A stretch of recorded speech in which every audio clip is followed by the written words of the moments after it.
저는 연속적으로 2주에 걸쳐서 사울이라고 하는 사람에 대해서 살펴보면서 우리가 신앙생활을 어떻게 해야 되고 장막터를 어떻게 넓힐 수 있도록 해야 되겠는가 하는 제목에 초점을 모았습니다. 사울은 현실과 상황에 쫓겨서 하나님의 뜻을 존중하지 못했습니다. 사울은 하나님의 명령보다는 자신의 판단과 생각에 따라서 결정을 하고 행동을 했습니다. 자기 그 왕위가 사람들에게서 나오는 줄 알고 하나님보다는 사람을 의식했고, 그래서 사람들 앞에서 자기를 높여달라고 하는 생각을 가지고 있었습니다. 결국 사울이라고 하는 사람은 성령님께서 그에게서 떠나가고 하나님이 그를 버리시는, 그래서 버림받은 사람이 됩니다. 하나님은 그 자리를 이 사울이라고 하는 사람과는 정반대되는 다윗이라고 하는 사람을 선택을 하셔서 그를 통해서 이스라엘의 나라를 맡기시는 장면을 우리가 봅니다. 사울이라고 하는 사람을 하나님이 선택할 때 하나님께서 사람들이 왕을 세워달라고 할 때 이 세상 사람들 가운데서 정말 출중한 사람, 비교가 되지 않는 사람을 하나님이 선택을 하셨습니다. 그게 바로 사울입니다. 그는 다른 사람보다 어깨 위가 하나 더 있다고 그랬으니까 그 키로 말한다면 2m가 넘는 아주 대단한, 그리고 외모도 출중한 그런 사람이었습니다. 그러나 다윗이라고 하는 사람은 아버지의 눈에 비치는 그 다윗도 별로 신통치 않은 인물이었다고 하는 걸 우리가 좀 쉽게 발견할 수 있습니다. 하나님은 이새라고 하는 집에 가서 그 자식들 가운데 내가 왕으로 쓸 사람을 정해놨다. 그러니까 가서 기름을 부어라라고 말합니다. 그래서 사무엘이 기대를 가지고 이새의 집에 가서 아들들을 다 모아달라고 부탁을 합니다. 그래서 첫째 아들을 딱 보니까 아들이 잘생겼습니다. 그래서 이 아들인가 보다 그랬더니 하나님께서 속으로 말씀을 하십니다. 내가 이미 외모를 보지 않기로 결정했다. 그래서 내가 외모를 본 사울을 버렸다.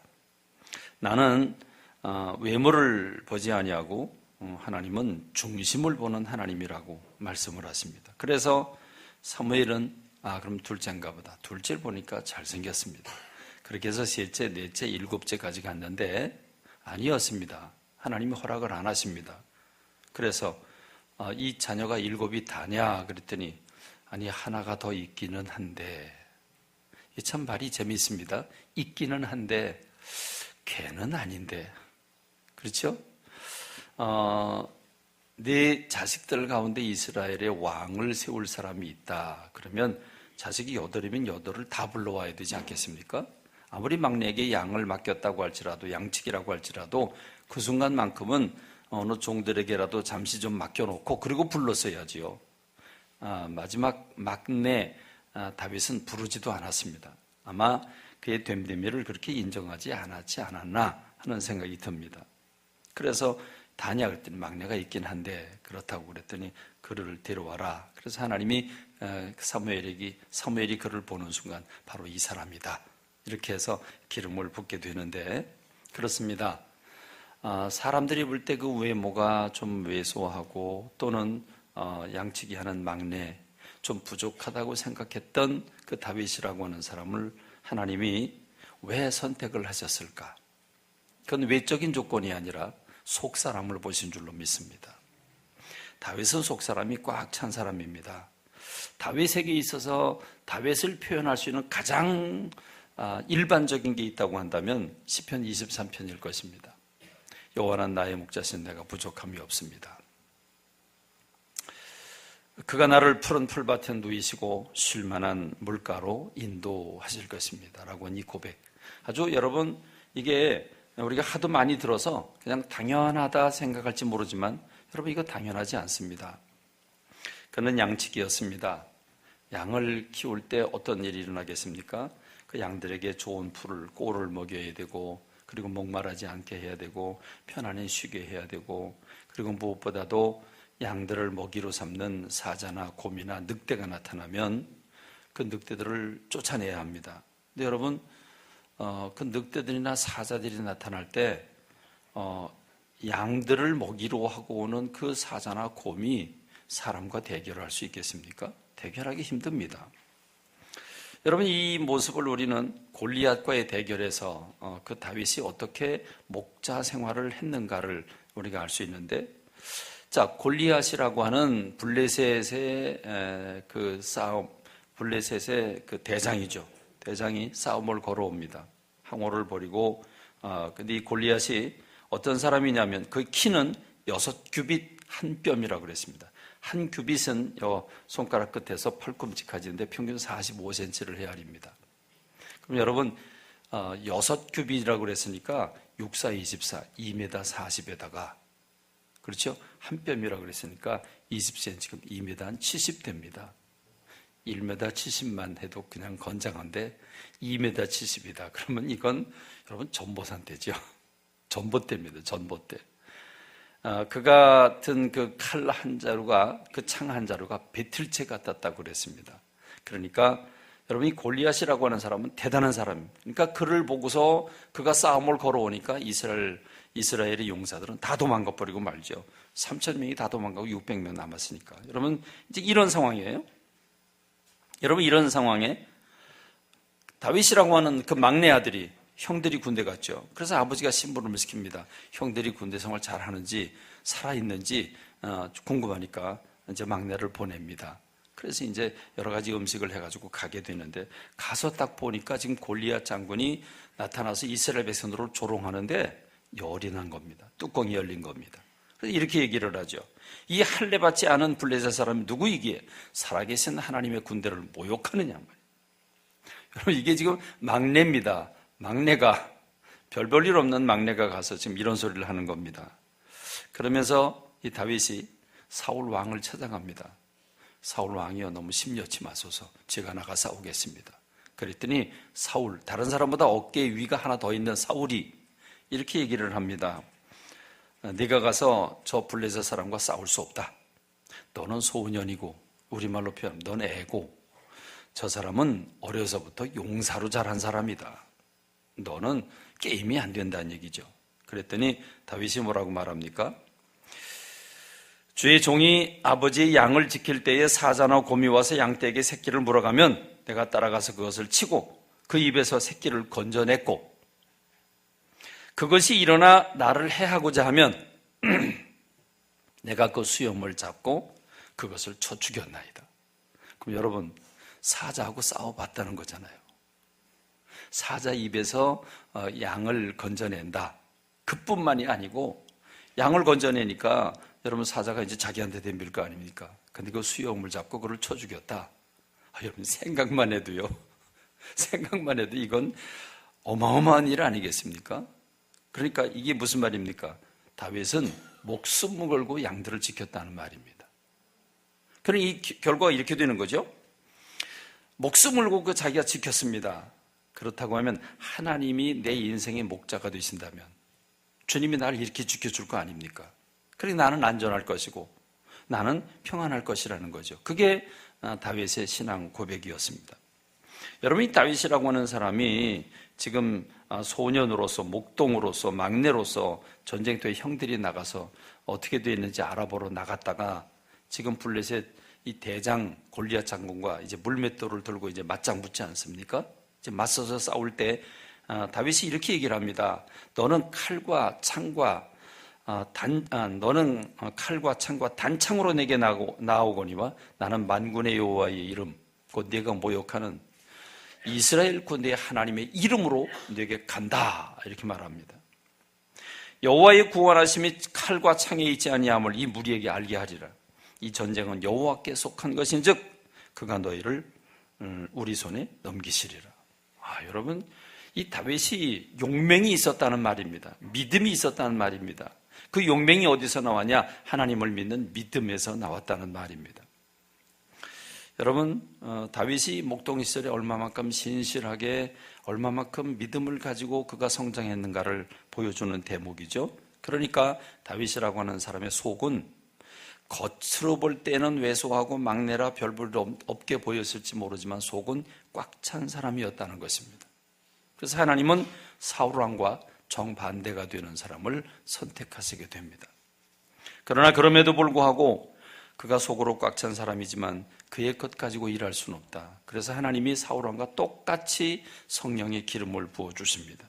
사무엘상 16장 13절에 보면 사무엘이 기름 뿔 병을 가져다가 그의 형제 중에서 그에게 부었더니 그날 이후로 다윗이 여호와의 영에게 크게 감동됐다 말합니다. 그러니까 사울이라고 하는 사람이 괜찮은 사람인데 주님 손에 붙들려서 하나님의 영이 그에게 크게 임하며 그게 변하여 새 사람이 되었다고 했습니다. 근데 속 사람이 꽉 찬 다윗이라고 하는 사람을 하나님이 선택을 하셨는데 하나님이 그에게도 너도 내가 하나님의 일을 할 때 내가 가진 것만 가지고 일하지 마라. 그래서 하나님이 그에게 하나님의 영 성령님을 부어주시고 성령이 크게 감동이 되셨다. 그날 이후로 계속 감동이 되었다고 하는 말입니다. 자, 그래서 양치기 소년이 시골 목동이 이스라엘 한 나라를 다스리는 왕으로 자리매김을 하게 됩니다. 그래서 우리가 사울이라고 하는 사람을 살펴본 것처럼 다윗이라고 하는 사람을 우리가 한번 살펴보기를 원합니다. 다윗이라고 하는 사람은 그 일생을 어떻게 살았는가를 우리가 관찰해 볼 필요가 있습니다. 사울이라고 하는 사람에게도 세 가지로 사울 왕의 삶을 우리가 살펴봤는데 이 다윗이라고 하는 사람도 우리가 세 가지로 다윗을 좀 살펴보겠습니다. 첫 번째로 이 다윗의 특징이 있다고 한다면 그는 어떤 일을 하든지 언제든지 무슨 일을 하든지 그는 하나님 앞에 기도하고 그리고 응답받은 대로 행동했다고 하는 사실입니다. 언제든지 무슨 일이든지 몇 번이든지 매사에 일이 생기면 먼저 하나님 앞에 엎드립니다. 그리고 응답을 받습니다. 그리고 응답받은 내용 그 내용 그대로 실천에 옮깁니다. 그게 다윗이라고 하는 사람의 첫 번째 특징입니다. 여러분 이것을 그가 사무엘하 5장에 보면 블레셋과의 전투에서 발견할 수 있습니다. 블레셋 사람이 쳐들어왔습니다. 이스라엘의 그 왕이 다윗이라고 하는 사람이 왕이 됐다. 때로는 블레셋이 쳐들어왔는데 이 블레셋이 어떤 나라냐면 다윗이라고 하는 사람이 사울 왕에게 쫓겨서 광야를 숨어 다닐 때 더 이상 숨을 데가 없으니까 도망간 곳이 바로 블레셋입니다. 거기 가서 빌부터 살았습니다. 그리고 위기 순간에는 침을 질질 흘리면서 바보짓 해가지고 구사일생으로 살아나온 것이 그게 바로 블레셋입니다. 근데 자기네들이 볼 때 그 다윗이라고 하는 사람이 왕이 됐다 그러니까 그 자식이 왕이 돼서 그 때려부시러 가자 이렇게 된 겁니다. 그래서 블레셋이 쳐들어왔는데 르바임 골짜기에 가득했다 이렇게 말합니다. 자, 쳐들어왔습니다. 그럼 방비를 해야 되는데 지금 다윗이 어떻게 하고 있습니까? 사무엘하 5장 19절에 보면 하나님 앞에 기도합니다. 하나님, 내가 블레셋 사람 저 사람들을 맞닥뜨려서 싸울까요? 그러면 하나님께서 그 블레셋 사람들을 나에게 맡겨주실 겁니까? 우리에게 승리를 주실 겁니까? 주님 앞에 기도할 때 하나님이 가라, 내가 너와 함께한다, 승리를 남겨주겠다. 여러분, 전쟁이 났는데 기도하고 말고 할 게 뭐 있겠습니까? 전쟁이 났으면 막아야 되고, 막아야 되면 군인들을 먼저 정비시키고 군사를 모집하는 게 우선이지 않겠습니까? 그러나 아무리 군대가 많아도 하나님이 승리를 허락하지 않으면 승리할 수 없다고 믿었던 게 다윗입니다. 그렇기 때문에 군사의 숫자에 있지 아니하고 칼과 창에 단창에 있지 아니하고 하나님이 주셔야 함께 하셔야 이길 수 있다고 하는 믿음을 가졌기 때문에 그는 먼저 하나님 앞에 엎드려 기도한 것입니다. 하나님 가라고 했습니다. 그래서 그는 갑니다. 싸워서 이깁니다. 자, 이렇게 해서 이겼는데 두 번째 또 쳐들어왔습니다. 이쯤 되면 의기양양해서 그냥 나갈 수도 있을 텐데 다윗은 또 엎드립니다. 주님 앞에 또 엎드려서 하나님, 그들이 또 쳐들어왔는데 어떡할까요? 곧장 나가 싸울까요? 그랬더니 하나님이 이번엔 작전 명령을 내리십니다. 그들과 맞대응하지 말고 뽕나무 밑에 진을 치고 숨어 있어라. 그리고 내가 먼저 나가 싸울 테니까 뽕나무 그 나무 꼭대기 위에서 걸음 걷는 소리가 들리거든 그때 나가서 싸워라. 그래서 다윗은 하나님이 작전 명령을 내리신 그대로 순종을 합니다. 이 부분에 관해서 사무엘하 5장 25절에 보면 이에 다윗이 여호와의 명령대로 행하여 승리를 얻었다, 이렇게 말해주고 있습니다. 여러분, 오늘 저와 여러분들의 삶이 무슨 일을 하든지 어떤 사건을 만나든지 주님 앞에 기도하고 응답받고 그 응답받은 것을 순종할 때 여러분, 우리의 일이 형통하게 되는 줄로 믿습니다. 우리 형통하게 되는 줄로 믿습니다. 이게 다윗입니다. 여러분, 오늘 저와 여러분은 어떻게 삶을 살아가고 있습니까? 어떤 일이 막닥뜨리면 큰일 나니까 어떻게 해결하지? 여러분, 우리 이렇게 해결할 방법부터 찾고 있는데 지금 다윗이라고 하는 사람은 전쟁이 나서 모두 다 죽을 수 있는 위기에 놓여 있음에도 불구하고 먼저 하나님 앞에 엎드리는 믿음을 가졌습니다. 응답받기 전에는 움직이지 않았습니다. 오늘 저와 여러분들이 다윗과 같이 살아갈 때 형통하게 되는 줄로 믿습니다. 두 번째로, 다윗이라고 하는 사람은 하나님의 말씀을 소중히 여겼습니다. 그리고 예배드린 일을 최고로 중요하게 여겼습니다. 실제로 다윗이라고 하는 사람이 아직 성전을 건축하지 않았음에도 불구하고 그 성막에 성가대를 세우고 그리고 예배를 위한 모든 기구들과 모든 질서와 조직을 확실하게 해놓은 사람이 다윗입니다. 여러분, 이 다윗이라고 하는 사람은 왕이 되자마자 첫 번째로 한 일이 뭐냐면 법궤, 언약궤, 이 언약궤를 자기 성으로 모셔오는 것이었습니다. 그래서 3만 명을 이끌고 여러분 법궤 하나 모셔오는데 제사장 4명이서 어깨에 메면 충분할 그 법궤를 지금 3만 명이 갑니다. 3만 명.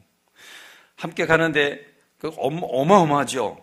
피리를 부르고 악기를 다 동원하고 그래서 이제 오는데 굴곡이 있는 곳에 가다가 마차 위에 올려져 있던 이 법궤가 흔들리자 앞과 뒤를 따라가던 그 제사장이 웃사가 손으로 잡아서 똑바로 세워놓게 되죠. 하나님 진노하셔서 죽습니다. 사실 죽은 이유는 이 법궤는 수레 위에 실어서 가야 될 게 아니라 하나님이 명령하셨습니다. 그건 제사장 어깨에 메어서 존중하고 가져가야 됩니다. 그런데 수레에 올려놓았기 때문입니다. 자, 여기 겁을 먹었어요. 그래서 가져오다가 산에다가 맡겨놓고 지금 중지하고 있습니다. 몇 달 지나가고 나니까 이 다윗이 도저히 조미수솥이 견딜 수가 없죠. 그래서 다시 법궤를 가지고 옵니다. 이번에는 제사장들을 통해서 어깨에 메고 정중하게 그리고 이제 모셔옵니다. 그래서 마침내 성으로 모셔오게 되죠. 너무 기뻐서 그는 백성들에게 떡과 건포도를 나눠주고 그리고 이 다윗성에 들어올 때 그 너무 기뻐서 하나님 앞에서 어린아이처럼 뛰놀며 춤을 춥니다.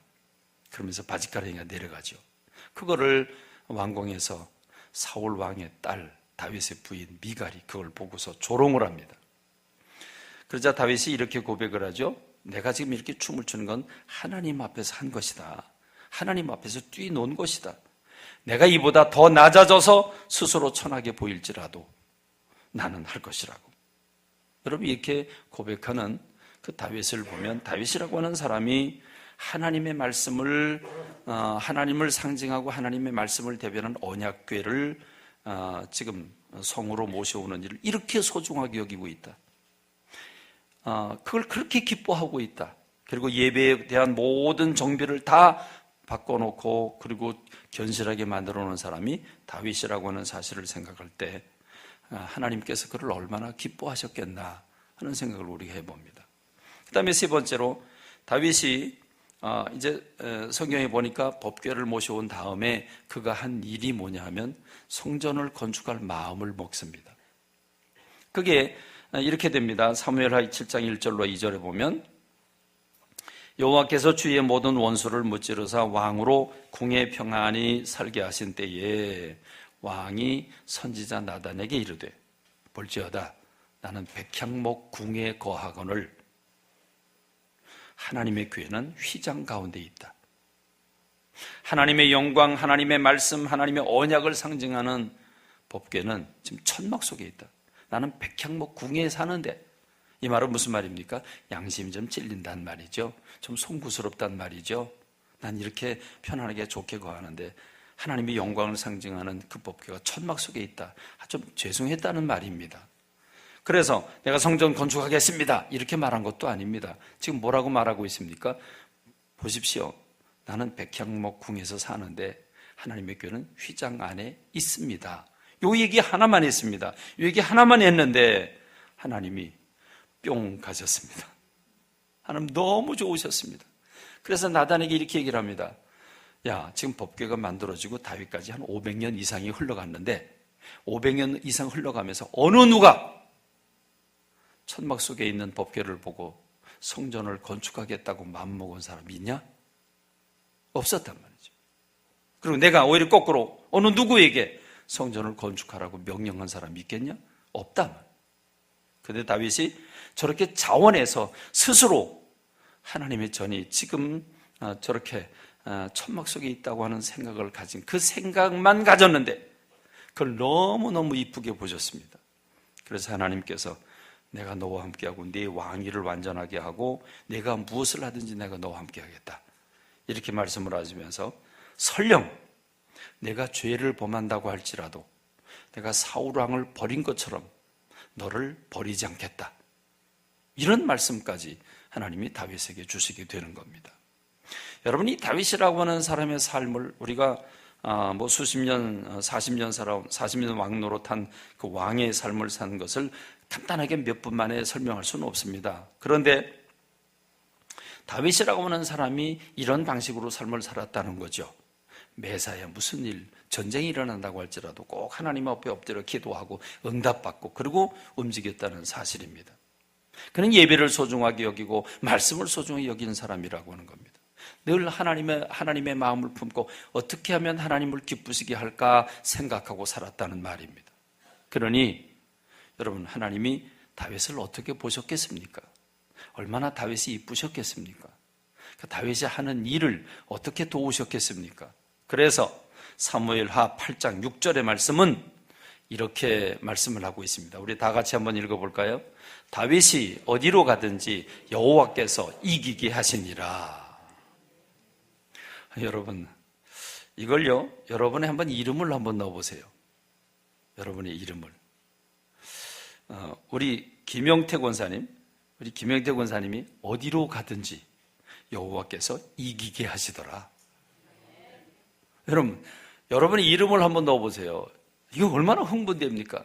무엇을 하든지 어디를 가든지 어떤 전쟁이 일어나든지 누가 시비를 걸든지 이기게 하시더라.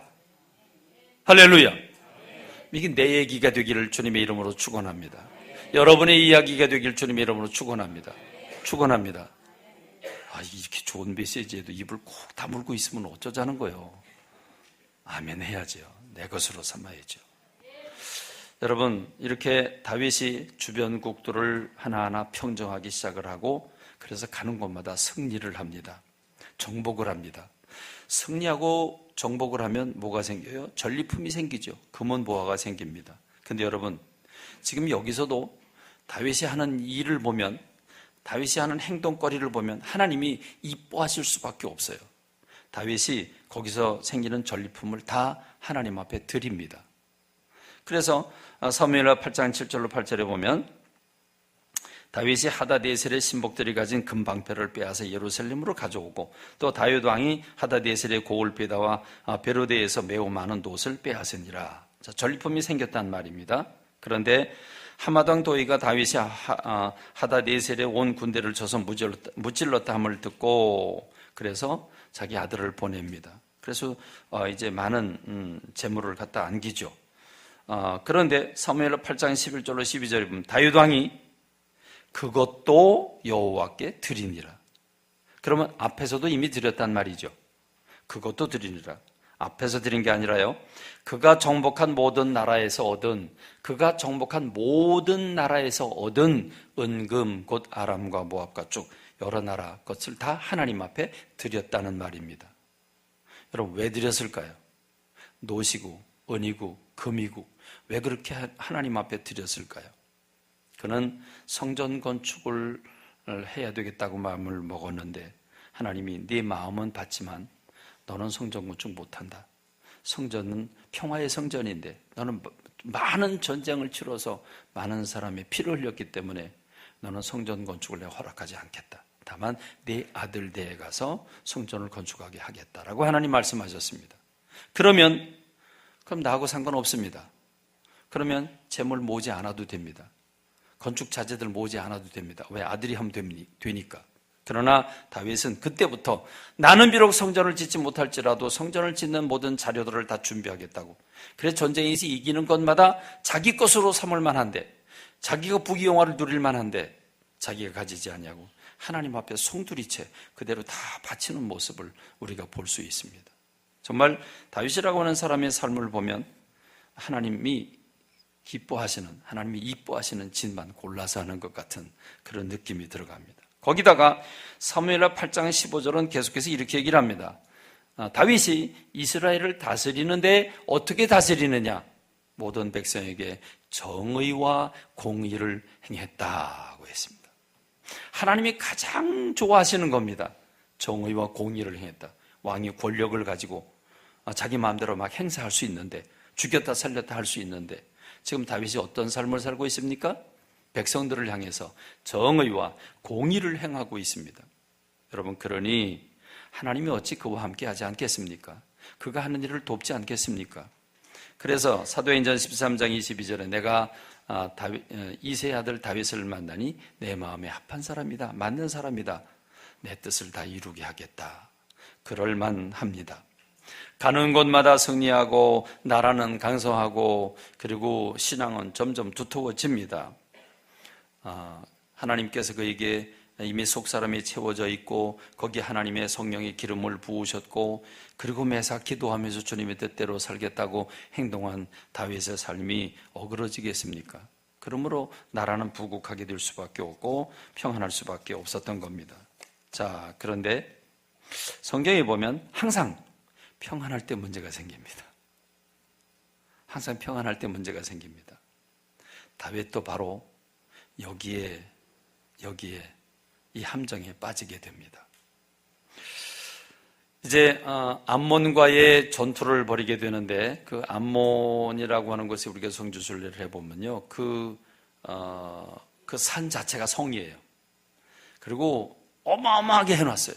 누구도 난공불락 같아요. 그런 암몬, 그 암몬과 더불어 전쟁을 하게 됩니다. 그런데요, 이제 나라가 이제 튼튼해졌어요. 중동을 제패해서요. 이렇게 되니까 군대 장관이나 군인들이 와서 왕에게 부탁을 합니다. 왕이요, 이제는 옥체를 보존하옵소서. 왕이 죽으면 나라가 흔들리니까 안 됩니다. 우리가 나가서 싸울 테니까 왕은 이제 나라를 지켜달라고, 그리고 왕궁을 지켜달라고, 그리고 자기네가 나가 싸우죠.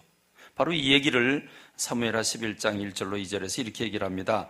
그 해가 돌아와 왕들이 출전할 때가 되매 다윗이 요압과 그에게 있는 그의 부하들과 온 이스라엘 군대를 보내니 그랬습니다. 자기는 안 갔단 말이죠. 보내니 그들이 암몬 자손을 멸하고 라빠를 에워쌌고 다윗은 예루살렘에 그대로 있더라, 이렇게 얘기를 합니다. 자, 이제 왕은 나가지 않았습니다. 그 왕은 뭐 할까요? 전쟁터에 나가면 긴장할 수밖에 없고 죽느냐 사느냐 전략을 세우고 싸워야 되는데 지금 왕궁에 있어요. 싸움은 군대 장관이 군인들과 더불어 하고 있어요. 그런데 지금 다윗은 뭐 하고 있습니까? 사무엘하 11장 2절에 보면 저녁 때에 다윗이 그의 침상에서 일어나 왕궁 옥상에서 거닐다가 그곳에서 보니 한 여인이 목욕을 하는데 심히 아름다워 보이는지라. 자, 이게 이제 사건이죠. 이게 다윗이 무너지게 되는 그런 유혹이 그에게 다가온 겁니다. 세번역 성경을 보니까 저녁 때라는 말을 이렇게 해석하고 있어요. 어느 날 저녁에 다윗은 잠깐 눈을 붙였다가 일어나 그때에 왕궁의 옥상에 올라가서 거닐었다. 그때 그는 한 여인의 목욕하는 모습을 옥상에서 내려다보았다. 그 여인은 아주 아름다웠다. 이렇게 표현하고 있습니다. 그러니까 여러분, 저녁에, 그러니까 이 저녁이라고 하는 말은 그러니까 밤중이 아니라는 거죠. 밤중이 아니고 저녁이에요. 잠깐 자다 일어났어요. 낮잠 잤다는 얘기죠? 그렇죠? 낮잠 잤어요. 자다 깨고 보니까 몽롱해서 그 왕궁을 거닐고 있어요. 잠도 깰 겸 거닐고 있는데 그 왕궁이 높겠죠. 그러니까 저 아래 왕궁 밑에 한 여인이 목욕하는 모습을 봤어요. 달이 비쳤는지 아니면 좀 어둑어둑해지는지 그건 잘 모르겠는데 어쨌든 그 여인이 목욕하는 모습을 보고 그 아름다움에 현혹이 됩니다. 마음이 흔들립니다. 아름다워 보이는지라 자기 보고 싶어 본 게 아니고요. 보였어요. 보고 싶어 본 게 아니에요. 보였어요. 이 보여서 본 거는 죄입니까? 아닙니까? 죄입니까? 아닙니까? 그 자체가 죄입니까? 그 자체는 죄가 아니죠. 그 자체는 죄가 아니에요. 그 다음이 죄예요. 그래서 뭐 했어요? 다윗이 사람을 보내요. 저 여자가 도대체 누구냐? 그러니까 알아보니까 우리아라고 하는 사람의 아내 밧세바예요. 우리아는 지금 전쟁터에 나가서 전쟁하고 있어요. 나라를 위해서. 그럼 어떻게 해야 돼요? 보호해줘야죠. 어떻게 해야 돼요? 건드리면 안 되죠. 그렇죠? 그런데 데리고 옵니다. 데리고 와서 동침을 합니다. 거기다 또 임신까지 합니다. 임신까지 하게 되니까 어떤 일이 벌어집니까? 큰일 났죠. 왕이라 할지라도 이게 문제거리가 생겼어요. 이걸 감춰야 돼요. 어떻게 감춰야 돼요? 우리아를 불러서 동침을 시켜야 돼요. 그래서 자기 자식이 아니라 네 자식이다. 이거를 이제 은폐하려고 우리아를 불러내요. 전쟁터에서 휴가를 특별히 너 휴가 가라고 이렇게 해가지고 보내요. 그래서 부인하고 잠을 자게 하는데 이 우리아가 잠을 안 자요. 그러니까 술을 먹여가지고 잠을 자게 해요. 안 가요. 왜 그러냐 너 도대체 그랬더니 내 지금 내 동료들은 죽느냐 사느냐 전쟁이 싸우는데 내가 어떻게 부인과 더불어 동침을 합니까? 그럴 수는 없습니다. 그러자 그 우리아라고 하는 사람 손에 편지를 들려보내는데 그 편지가 무슨 편지냐? 이 사람 격전지에 보내서 죽여라 그거거든요. 그 편지를 본인에게 들려서 요압 장군에게 갖다 주고 요압 장군이 순종을 하죠. 그래서 격전지에 보내가지고 죽습니다. 죽자 이젠 됐다. 그리고 공식적으로 그 밧세바를 데려다가 아내로 삼게 되는 겁니다. 왜? 죽었으니까. 여러분 이게 지금 다윗이에요. 여러분 다윗이 그동안 어떻게 살았어요? 기도하고 응답받지 않으면 움직이지 않는 사람이었어요. 예배를 소중히 여기고 말씀을 소중히 여기는 사람이었어요. 하나님을 어떻게 하면 기쁘시게 할까 하는 사람이었어요. 그런 사람도 이런 유혹에 약했다는 거예요. 여러분 우리가 이 다윗이라고 하는 사람을 보면서 우리 인간이 얼마나 연약한가. 아무리 주님의 뜻대로 살고 성령 충만하다고 할지라도 유혹 앞에서 우리가 얼마나 흔들릴 수밖에 없는가 하는 것을 보여주는 것이 다윗의 사건입니다. 다윗은 이 사건으로 무너지게 되죠. 그런데 그가 즉시 회개하지 않습니다. 왜요? 이제 상황이 정리됐잖아요. 그렇죠? 이제는 아기를 낳았어요. 이 아기를 낳았으면 이제는 결혼해서 아기 낳은 거니까 관계없어요. 그렇죠? 그러니까 다윗이 이걸 숨기고 있습니다. 이걸 백성들에게 또 내가 그 남편 우리아를 전쟁터에 깊이 보내서 죽게 했다. 이런 거 얘기할 필요 없잖아요. 그러니까 다 숨긴 겁니다. 그리고 죄를 하나님 앞에 고백하지 않습니다. 그러자 하나님이 기다리다 못해 나단이라고 하는 선지를 보내서 나단이 지나가는 것처럼 하고 이렇게 얘기를 합니다. 왕이요, 내가 한 가지 재미있는 얘기를 들려주겠다고. 여기 양 100마리를 가진 부자가 있는데 근데 그날 어느 날 손님이 찾아왔다. 그런데 양 100마리 중에 한 마리를 잡으려니까 아까웠다. 근데 그 옆집에 가난한 한 사람이 있는데 그 가난한 사람은 양 한 마리밖에 안 갖고 있는데 그 양은 그에게 가족이자 같이 잠도 먹고 같이 자고 같이 삶을 살아가는 식구나 같은 가족과 같은 양이 한 마리 있다. 그런데 이 부자가 그 사람에게서 양을 빼앗아 가지고 손님 접대를 했다. 다윗이 그 얘기를 듣자 어떻게 얘기를 합니까? 이렇게 얘기를 합니다. 다윗이 그 사람으로 말미암아 노하여 나단에게 이르되 여호와의 살아계심을 두고 맹세하노니 이 일을 행한 그 사람은 마땅히 죽을 자라. 그가 불쌍히 여기지 아니하고 이런 일을 행하였으니 그 양새끼를 4배나 갚아주어야 하리라 그럽니다. 그러자 나단이라는 선지자가 왕이여, 그건 바로 당신입니다. 하나님이 당신 별볼일 없는 목동 양치기 생활할 때 하나님이 사울이라고 하는 사람의 왕위를 빼앗아서 당신에게 넘겨주고 모든 나라를 다 당신에게 줬다. 뭐가 부족했다면 그 이것저것 다 주었을 거다. 만족하게 다 주었는데 어째서 하나님을 업신여기고 이런 엄청난 악행을 저질렀느냐. 그래서 하나님께서 이제부터 내 집에 화가 계속해서 일어날 거라고. 사무엘 12장 11절로 12절에 보면 보라, 내가 너와 네 집에 재앙을 일으키고 내가 내 눈앞에서 네 아내를 빼앗아 네 이웃에게 주리니 그 사람이 네 아내들과 더불어 백주에 동침하리라. 너는 은밀히 행하였으나 나는 온 이스라엘 앞에서 백주의 이 일을 행하리라. 그럽니다. 여러분, 이 얘기를 듣고 다윗이 어떻게 행동합니까? 두 손 들고 백기를 들죠. 제가 범죄했습니다. 제가 범죄했습니다. 용서해 주십시오. 그래서 하나님이 그 죄는 용서해 주지만 그 죄값은 그대로 나타납니다. 그래서 이후의 다윗의 삶이라고 하는 게 지금까지 산 것과 비교할 수 없는 어려움, 소란, 반역, 조롱, 도망자의 신세가 됩니다. 그래서 아들 압살롬에게 아들 압살롬이 반란을 일으키고 아들에게 자기 후궁들이 다 범하게 되는 이런 비극이 일어나게 됩니다. 그리고 남북전쟁, 북방 이스라엘과 남북전쟁이 계속해서 일어나고 세바라고 하는 사람이 반역을 하고 그리고 도망을 다니는데 시므이 같은 사람 막 조롱을 하고.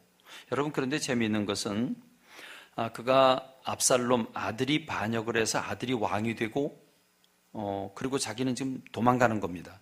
도망을 가는데 도망갈 때 같이 가는 사람이 몇 명? 600명이에요. 수만 명을 거느리고 전쟁터에 나갔던 이 다윗이 지금 자기와 함께하는 사람은 600명밖에 없어요. 그럼 여러분 뭘 얘기하고 있습니까? 지금 다윗이라고 하는 사람의 처지와 형편이 어떻게 됐냐면 사울 왕에게 쫓겨서 왕 되기 전에 사울 왕에게 쫓겨서 여기저기 다닐 때 그냥 잡류 사람들, 불평 있는 사람들 모아가지고 같이 몰려다니들 때가 400명, 500명, 600명이었습니다. 그 인원밖에 남지 않았다는 거죠. 그럼 결국 뭐예요? 제자리로 돌아갔다는 겁니다. 그래서 다윗의 삶이 비극을 가져옵니다. 이때라고 하는 사람이 자기를 쫓아옵니다. 그 피난 가는 길에 쫓아오니까 그 이때라는 사람이 이렇게 얘기를 하죠. 너는 어째서 우리와 함께 가려고 그러냐? 너는 쫓겨난 나그네인이 돌아가서 왕과 함께 네 곳에 있어라. 너는 어제 왔고 나는 정처 없이 가니. 나는 정처 없이 가니. 오늘 어찌 너를 우리와 함께 떠돌아다니게 하겠느냐? 넌 돌아가라. 사무엘하 15장 30절에 보면 다윗이 감람산 길로 올라갈 때에 그의 머리를 가리고 맨발로 울며 가며 그와 함께 가는 모든 백성들도 그렇게 했다. 여러분, 지금 다윗이 지금 압살롬이 자기를 죽이러 아버지를 죽이러 오는 거죠. 자기를 죽이러 지금 반란군을 데리고 오게 되는데 다윗이 얼마나 급했으면 지금 얼굴을 가리고 그리고 울면서 맨발로 울면서 지금 도망을 가고 있습니다. 그러니까 그 백향목 궁에 앉아있던 다윗이 가장 비참한 자리로 떨어진 그런 모습을 우리가 볼 수 있죠. 이 죄의 결과입니다. 아무리 거룩하고 예배를 드리고 영적으로 살았던 다윗이라고 할지라도 하나님 앞에 범죄할 때 이렇게 나락으로 떨어질 수 있다고 하는 사실을 우리가 다윗이라고 하는 사람을 통해서 만나게 됩니다. 오늘 저는 오늘 말씀을 통해서 여러분에게 꼭 말씀을 증거하고자 하는 요지는 지금부터입니다. 다윗이 무엇을 가장 힘들어했고 다윗이 무엇을 가장 두려워했는가 하는 것입니다. 다윗에게 있어서 가장 두려워하는 게 뭐였느냐? 어려서부터 하나님을 사랑했고 양치기 목동 생활을 할 때는 성실하고 목숨을 던져서 자기 책임을 감당했던 사람입니다. 용기가 있고 믿음이 있어서 골리앗 같은 사람을 물리쳤던 사람입니다. 하나님의 뜻을 묻고 순종했고 예배를 소중히 여기고 언약궤를 말씀을 소중히 여기고 건축할 마음, 하나님을 기쁘시게 하려고 마음을 가졌던, 그리고 전리품을 얻을 때마다 자기가 자기 것으로 삼지 아니하고 하나님 앞에 드렸던, 정의와 공의를 행했던 그런 사람, 그런 다윗이 유혹 앞에 어이없이 무너지는 모습을 보면서 어느 누구도 우리 인생들은 큰 소리 칠 사람이 없다는 것입니다. 다윗을 욕할 필요가 없습니다. 그게 바로 나이기 때문이고 그게 바로 우리들 모습이기 때문에 그렇습니다. 그런데 이게 바로 나약한 인간의 모습인데, 다윗이 위대했던 것은 그 죄를 범해놓고 그 죄 때문에 아파하고 괴로워했다는 점입니다. 죄를 짓고 아파하고 괴로워했어요. 여러분, 옛날 왕 같으면 춘추전국시라든지 그 이후에도 매한가지입니다만은 제 왕들이 한 짓거리를 보면 정말 비인격적이고 어마어마한 잔인한 행동들을 많이 했거든요. 그거 보면 지금 다윗은 이 밧세바라고 하는 여인을, 우리아를 죽이고 밧세바라고 하는 여인을 자기 사람으로 만들어 놓고 그것 때문에 괴로워하고 아파하는 모습을 우리가 볼 수 있습니다. 이 부분, 이게 바로 믿는 사람과 안 믿는 사람의 차이입니다. 믿지 않은 사람은 죄를 져도 죄책감을 가지지 않습니다. 죄인 줄도 모르고 있습니다. 그러나 우리 믿는 사람들은 죄 때문에 아파하고 힘들어하고 괴로워하는 사람들입니다. 이게 우리들의 모습입니다. 시편 51편은 바로 그걸 얘기해 주고 있는데, 그 전에 먼저 시편 32편 1절로 4절의 말씀을 보면, 허물의 사함을 받고 자신의 죄가 가려진 자는 복이 있도다. 마음에 간사함이 없고 여호와께 정죄를 당하지 않는 자는 복이 있다. 하나님 앞에 그 죄를 용서함 받은 사람이 얼마나 복이 있느냐는 걸 얘기하고 있죠. 그러면서 내가 입을 열지 아니할 때에 종일 신음함으로 내 뼈가 쇠하였나이다. 주의 손이 주야로 나를 누르시오니 내 진액이 빠져서 여름 가뭄에 마름같이 되었나이다. 여러분, 이게 회개하지 않을 때, 하나님 앞에 용서받지 못했을 때 일어나는 그 다윗의 마음밭의 상태입니다. 지금 다윗의 마음의 상태입니다. 내가 입을 열지 아니할 때, 아직 회개하지 않을 때 종일 신음함으로 그 죄 때문에 괴로워서 견딜 수 없는 내 뼈가 쇠하여졌다, 뼈가 다 녹아버리고마는 그런 고통이 다윗에게 있다는 말입니다. 내 진액이 빠져서 여름가뭄에 마름같이 되었다. 눈바닥 쩍쩍 갈라진 것처럼 자기 마음밭이 그렇게 갈라졌다고. 여러분이 죄에 빠져 있는 상태에서는 기뻐할 수가 없습니다. 감사할 수가 없습니다. 웃을 수가 없습니다. 그게 지금 다윗의 마음입니다. 그래서 오늘 시편 51편에서도 이렇게, 이 시편 51편은 밧세바를 범하고 난 다음에 하나님 앞에 괴로워서 기도하는 모습이 오늘 본문이거든요.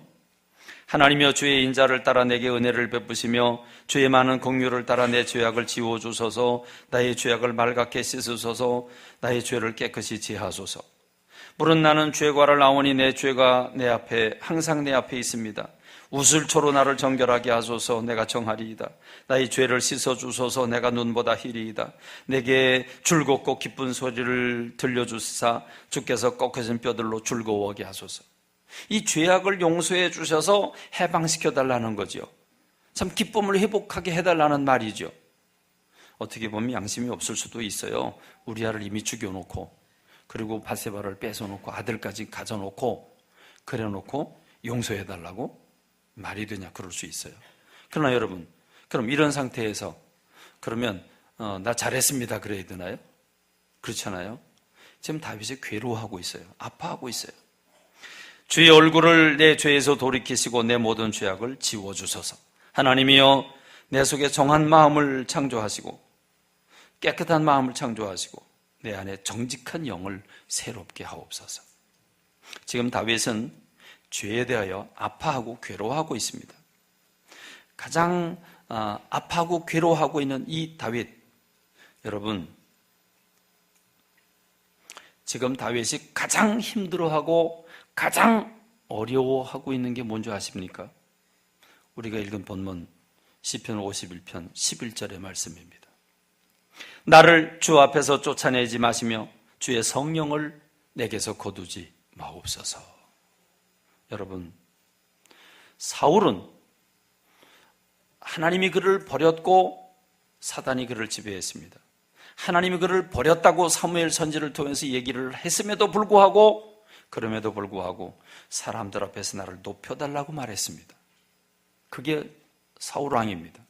근데 다윗은 지금 나단 선지를 통해서 이렇게 책망을 받는 그 다윗이 이렇게 얘기를 합니다. 나를 주 앞에서 쫓아내지 말아달라고. 나를 주 앞에서 쫓아내지 말아달라고.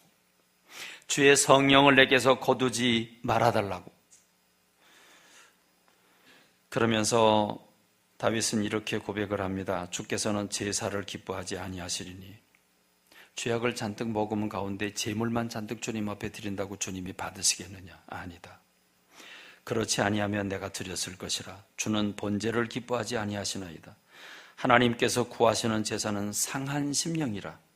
하나님이여 상하고 통회하는 마음을 주께서 멸시하지 아니하시리이다. 그렇습니다. 신약 성경에서 애통하는 자가 복이 있다. 저가 위로를 받을 것이라 했습니다. 우리 믿는 사람들은 죄에 대해서 아파하는 사람들입니다. 죄를 짓고 그 죄 때문에 이기지 못한 것 때문에 절망하는 사람들이 크리스찬들입니다. 우리 크리스찬들은 죄와 더불어 씨름하는 사람들이 크리스찬들인 줄로 믿습니다.